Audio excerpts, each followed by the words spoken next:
السلام علیکم ورحمۃ اللہ وبرکاتہ۔ الحمد للہ رب العالمین والصلاة والسلام علی سید المرسلین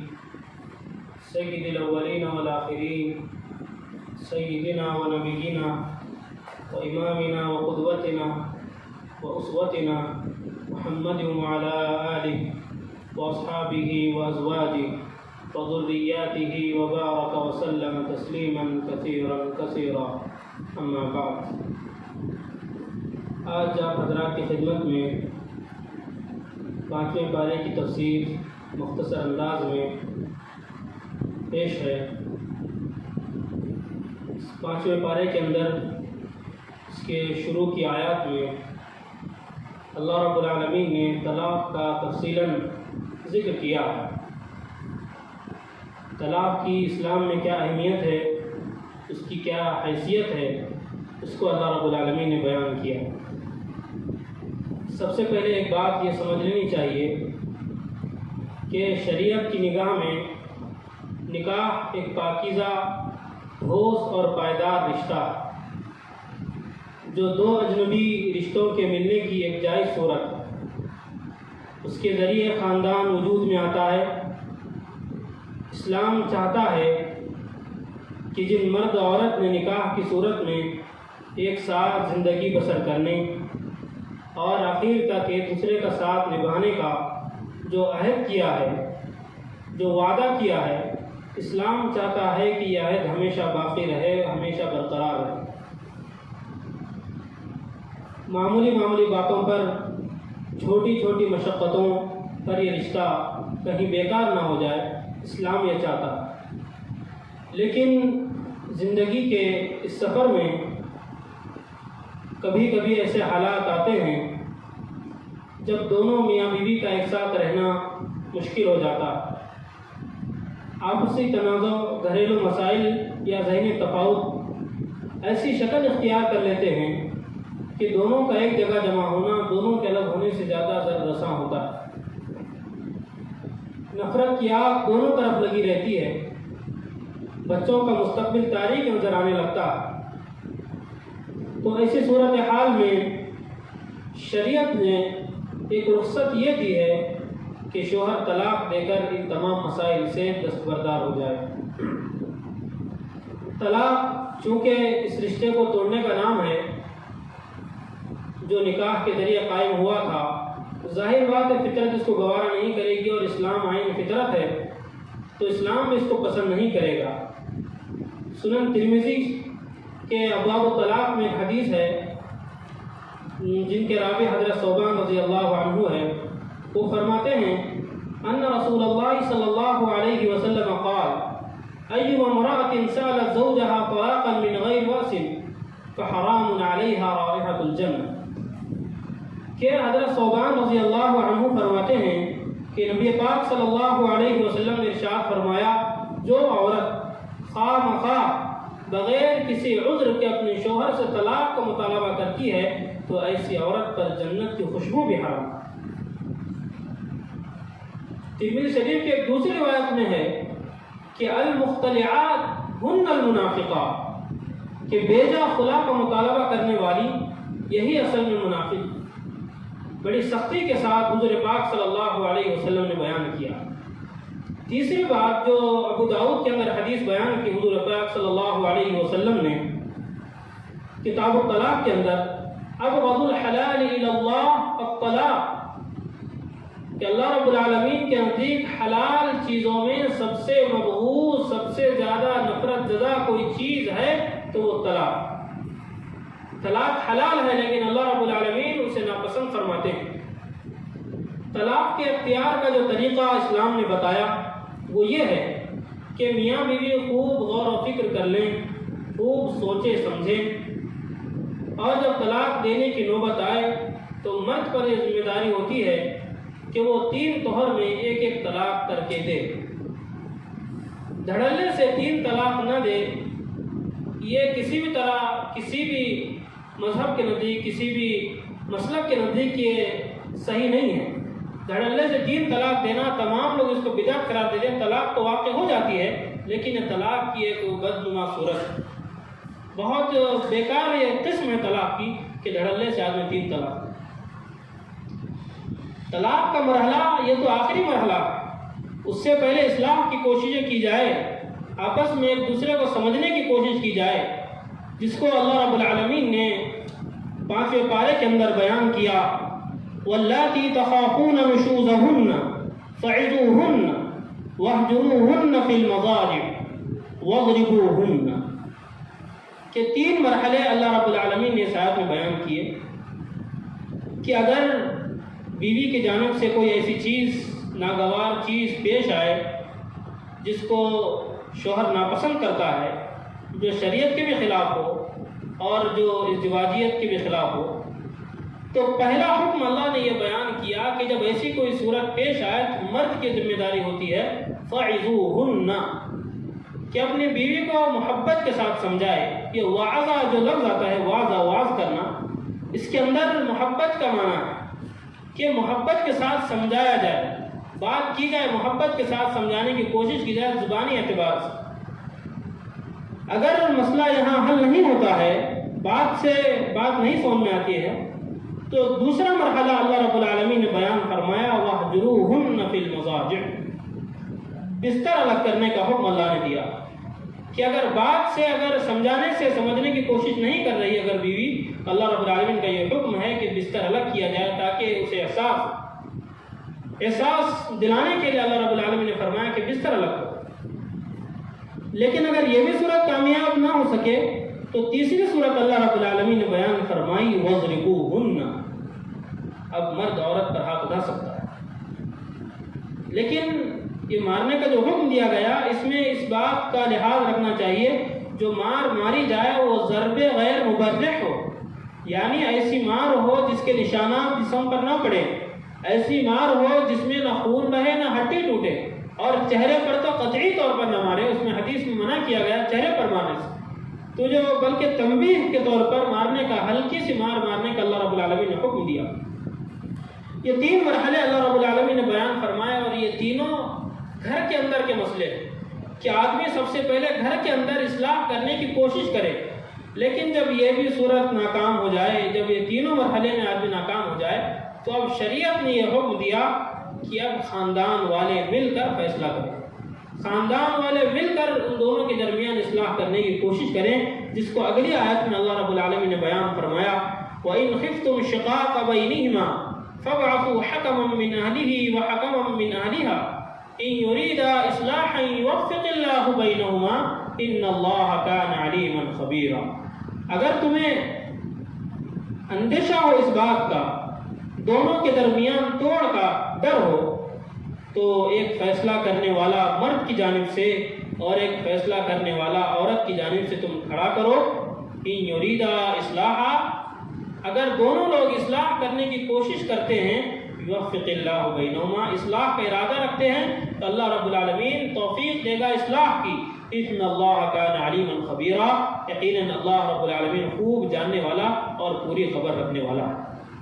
یعنی جب گھریلو طور پر مسئلے کا حل نہ نکلے تو شریعت یہ کہتی ہے کہ خاندانی طور پر مسئلے کا حل نکالا جائے۔ ابھی عدالت میں جانے کا حکم نہیں دیا گیا، بلکہ اپنے خاندان میں رہتے ہوئے مسائل کا حل کریں۔ آخری حد تک اسلام نے کوشش کی ہے جو رشتہ نکاح کے ذریعے قائم ہوا وہ ہمیشہ باقی رہے، کسی طرح ٹوٹے نہیں۔ طلاق تو مسائل کو حل کرنے کا ایک شریفانہ عمل ہے، عین رحمت ہے، زحمت نہیں ہے۔ یہ قرآن کی آیات جو پڑھتے ہیں اور حالات حاضرہ پر نظر ڈالتے ہیں، جو لوگ میڈیا کے ذریعے اسلام کو بدنام کرنے کی کوششیں کرتے ہیں اور خاص طور سے آزادی نسواں کا نعرہ لگا کر اور طلاق جیسے مسائل پر بحث کرتے ہیں اور ڈیبیٹس اس پر ہوتے ہیں، دوسری چیزوں پر ڈیبیٹس نہیں ہوتے، مسلمانوں کی ان مقدس چیزوں پر، مسلمانوں کے ان احکامات پر وہ ڈیبیٹس کرتے ہیں اور جھوٹ پھیلاتے رہتے ہیں، تو قرآن کی آیات یہ بتاتی ہے کہ تم آزادی نسواں کا نعرہ آج لگا رہے ہیں۔ قرآن نے 1400 سال پہلے عورتوں کو ان کے حقوق عطا کیے، عورت کی جب کوئی حیثیت نہیں تھی تو اللہ رب العالمین نے اس کی حیثیت قرار دی، وراثت کے اندر اس کا حصہ مقرر کیا، اور جو طلاق کے مسائل اللہ رب العالمین بڑی سنجیدگی کے ساتھ، بڑی متانت کے ساتھ ذکر کیا، بڑی تفصیل کے ساتھ اللہ رب العالمین نے ذکر کیا۔ آج بیٹھ کر ڈیبیٹ میں بیٹھ کر اسلام کو خلاف کرنے، اسلام کو بدنام کرنے کی، مسلمانوں کو بدنام کرنے کی اور چند مسائل لیے جاتے ہیں، اسی پر ڈیبیٹس ہوئے جاتے ہیں۔ تو جو لوگ اس طرح کے گند پھیلا رہے ہیں، اس طرح کا جھوٹ پھیلا رہے ہیں، ان کو خوب سمجھ لینا چاہیے قرآن کا اعلان ہے الا لعنۃ اللہ علی الکاذبین، جو جھوٹ بولے گا وہ اس کی سزا پا کر رہے گا۔ آدمی کو اس بات پر غور کرنا چاہیے کہ شریعت کے جو ایسے حساس موضوعات ہیں اس پر بحث کرنے سے پہلے اس پر ریسرچ کرے، اس پر تحقیق کرے۔ پوری کتابیں بھری پڑی ہیں، ہر جگہ اس کے متعلق کتابیں موجود ہیں، اس کا مطالعہ آدمی کرے، سورہ نساء کا خاص طور پر مطالعہ کرے تو اس طرح کے جو شیطانی وساوس ذہنوں کے اندر آتے ہیں، اسلام کو بدنام کرنے کی جو ناپاک سازش رچی جاتی ہے، یہ سازش دور ہو جائے گی۔ تو اسلام نام عدل و انصاف کا ہے، اسلام نام ہے امن کو قائم کرنے کا، اسلام نام ہے محبت کا، اسلام نام ہے امن کو پھیلانے کا۔ یہ لوگ تو جھوٹ پھیلاتے ہیں اسلام کے خلاف، انہوں نے اسلام کو سمجھا ہی نہیں، اسلام کی غلط تشریح کرنے لگتے ہیں۔ ایسے لوگوں سے اللہ ہمیں بچائے، اور ایسا بننے سے اللہ رب العالمین ہم تمام کو اس سے بچنے کی توفیق عطا فرمائے۔ تو طلاق کی جو صورتیں اللہ رب العالمین نے بیان فرمائی، بڑی تفصیل کے ساتھ بیان کیا۔ اس کے بعد سورہ بقرہ کے اندر فرمایا فَإِنْ عَظَمُ الطَّلَاقَ فَإِنَّ اللَّهَ سَمِيعٌ عَلِيمٌ، اگر آدمی طلاق کرنے کا سوچ لے، اگر طلاق کرنے کا ارادہ کر لے تو پھر اللہ پھر متنبہ کر رہا ہے، سوچ لو، اگر تم نے گمان کر لیا، اگر تم نے طے کر لیا کہ طلاق دینا ہے تو ایک مرتبہ پھر سوچ لو، ایک مرتبہ پھر غور کر لو کہ ہم کیا کرنے جا رہے ہیں۔ دوسری بات، طلاق کے بعد شریعت نے عدت مقرر کی ہے، اور یہ عدت صرف اسلام کی خوبی ہے، ورنہ کسی مذہب میں عدت کا کوئی تصور نہیں۔ عدت جس کی مدت تقریباً 3 ماہ ہوتی ہے، اس کی بڑی حکمتیں ہیں کہ 3 ماہ کے اندر میاں بیوی کو دونوں کا آپس میں ایک دوسرے کو سمجھنے کا یا غور کرنے کا موقع ملتا ہے کہ اللہ نے جو مدت دی ہے گویا یہ ایک انعام کے طور پر ہے کہ آدمی اب طلاق تو دے دیا لیکن 3 مہینے اور باقی ہیں۔ آدمی سوچے کیا میرا فیصلہ صحیح ہے، کیا میرا فیصلہ غلط ہے؟ اگر غلط فیصلہ ہے تو آدمی فوراً کیا کر رجوع کر لے، اس سے رجوع آدمی کر سکتا ہے، شریعت نے اس کی گنجائش رکھی ہے۔ ایک حکمت یہ بیان کی گئی ہے کہ موجودہ تحقیق یہ بتاتی ہے کہ ایک آدمی کا ڈی این اے اس کی بیوی کے اندر تقریباً 3 مہینے رہتا، اسلام نے اسی لیے عدت رکھی ہے شاید۔ تو جو تحقیق آج ہو رہی ہے اللہ رب العالمین نے 1450 سال پہلے اس کو اپنے قرآن میں بیان کیا۔ تو اسلام کی حقانیت پر قربان جائیں کہ ایک ایک چیز کو اللہ رب العالمین نے کتنی تفصیل کے ساتھ بیان کیا۔ ایک بات اور عرض کر دی جائے کہ جب درس ہو رہا تھا اس کا مدرسے کے اندر، استاد محترم شیخ ابرار صاحب نجوی دامت برکاتہم نے ایک مثال کے ذریعے واضح کیا، فرمایا اے میرے عزیزوں، طلاق کی مثال اسلام کے اندر ٹھیک اسی طرح ہے جس طرح ٹرین کے اندر ایمرجنسی الارم اور فلائٹ کے اندر ایمرجنسی ایگزٹ کی مثال، کہ آپ خواہ اس الارم کو نہیں کھول سکتے، خواہ اس ایگزٹ دروازے کو آپ نہیں کھول سکتے، ہاں لیکن کوئی ہنگامی صورتحال پیش آئے تو پھر اس کا کھولنا ضروری ہوتا ہے، اس کے علاوہ صورتوں میں کھولنا ایک قانونی جرم۔ ٹھیک یہی مسئلہ اسلام کے اندر طلاق کا ہے۔ طلاق آخری مجبوری کا نام ہے کہ ایسی مجبوری کہ اس کے بعد طلاق کے علاوہ کوئی حل موجود ہی نہ ہو تو اس وقت طلاق دی جا سکتی ہے۔ پھر بھی آدمی غور کریں کہ اس سے بچنے کی آدمی پوری کوشش کرے۔ تو یہ مختصراً طلاق کے متعلق گفتگو تھی۔ اس کے بعد جو اہم بات، بہت اہم بات اللہ رب العالمین نے بیان کی ہے 5ویں پارے کی آخری آیات میں، وہ یہ کہ اللہ رب العالمین نے اس کی خلقت میں تغییر کرنے سے، تبدیلی کرنے سے اللہ رب العالمین نے منع کیا، اور شیطان نے اللہ رب العالمین سے وعدہ کر کے آیا ہے، شیطان وعدہ کر کے آیا ہے کہ میں جاؤں گا اور تیرے بندوں کو ضرور بہکاؤں گا اور ان کو گمراہی کے راستے پر چلا دوں گا۔ شیطان نے کہا وَلَأُضِلَّنَّهُمْ، میں تیرے بندوں کو ضرور گمراہ کروں گا، وَلَأُمَنِّيَنَّهُمْ،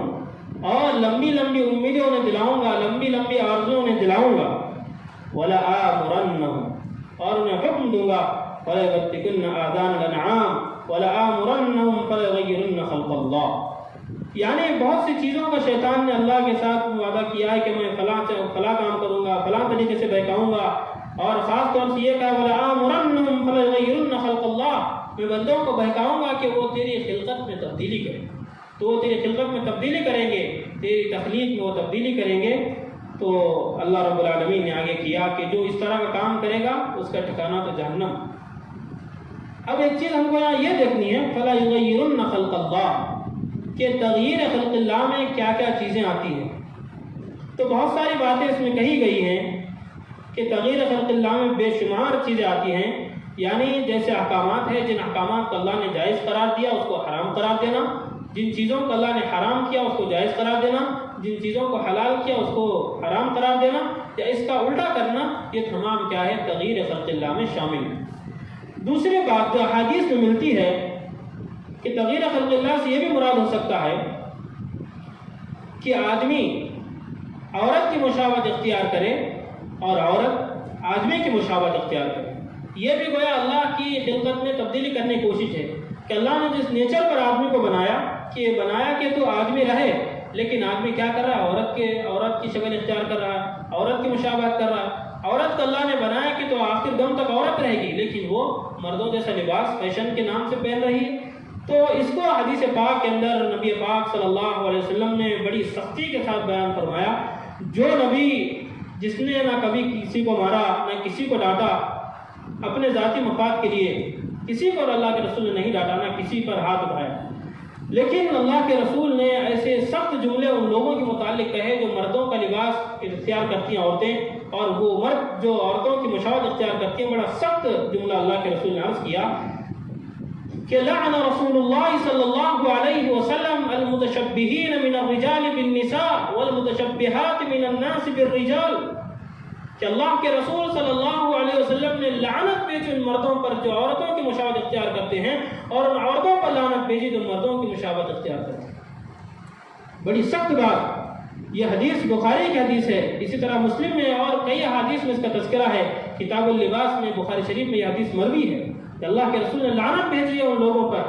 ان مردوں پر جو عورتوں کی مشابہت اختیار کرتے ہیں، اور ان عورتوں پر جو فیشن کے نام پر آج کل مردوں کا لباس زیب تن کرتی ہے اور بالوں کو کٹاتی ہے۔ ان کو خوب سمجھ لینا چاہیے، ان پر اللہ کی لعنت ہے۔ اگر وہ اس کام کو جائز سمجھ کر کرتی ہے تو سمجھ لے کہ وہ اللہ کی لعنت ان پر برسے گی، تو اس سے سمجھنے کی ضرورت ہے، اس سے کیا سبق لینے کی ضرورت ہے۔ دوسری بات، آج کل ہمارے معاشرے کے اندر ایک بات یہ مشہور ہے کہ ہمارے نوجوان یا ہمارے بڑے اپنے ہاتھوں کے اندر یا جسم کے کسی بھی حصے پر ٹیٹو بناتے ہیں۔ یہ ٹیٹو اسلام کے اندر حرام ہے، اور جو اس کام کو کرتا ہے اللہ رب العالمین کے رسول نے اس پر بھی لعنت بھیجی ہے۔ لعن اللہ الواصل والمستوصل لعن اللہ الواشم والمستوشم،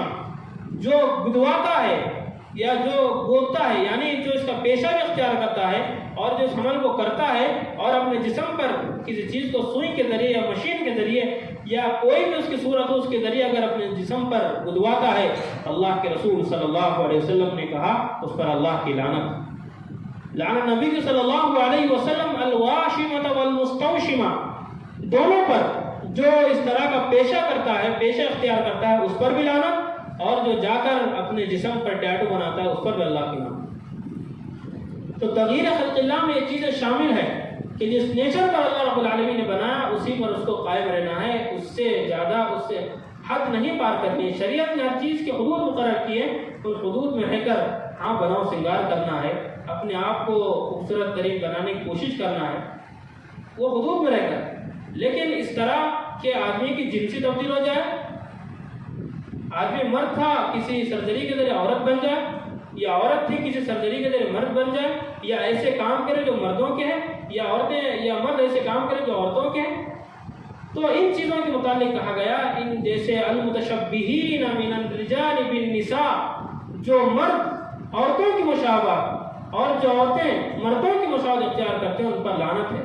زور دے کر اس لیے بیان کیا جا رہا ہے عزیز بھائیوں، اسلام نے جس فطرت پر پیدا کیا ہے، جس نیچر پر پیدا کیا ہے، آدمی کو اسی پر قائم رہنے کی کوشش کرنی چاہیے مرتے دم تک، کیونکہ اسلام عین فطرت ہے، وہ کسی طرح فطرت کے خلاف کوئی چیز برداشت نہیں کر سکتا۔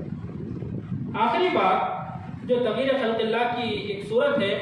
وہ یہ ہے کہ آج ہمارے معاشرے کے اندر دیکھا جاتا ہے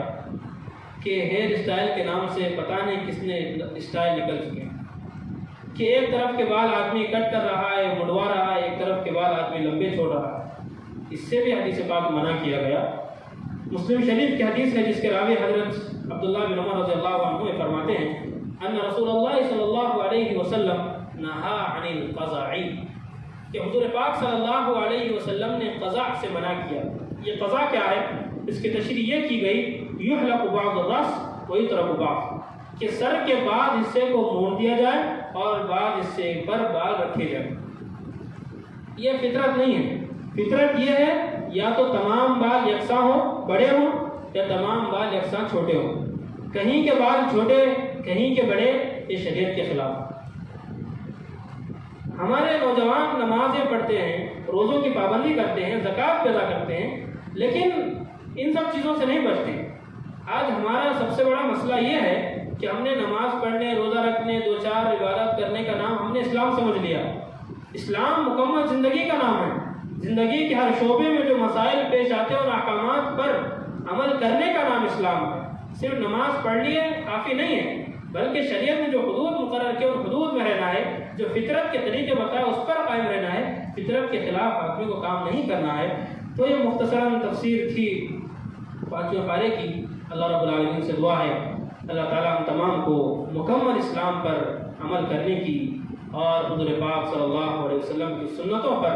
عمل کرنے کی توفیق عطا فرمائے، اور بلا وجہ کے فیشن میں ملوث ہونے سے اللہ ہمارے نوجوانوں کی اور امت مسلمہ کی حفاظت فرمائے۔ وآخر دعوانا الحمد للہ رب العالمین۔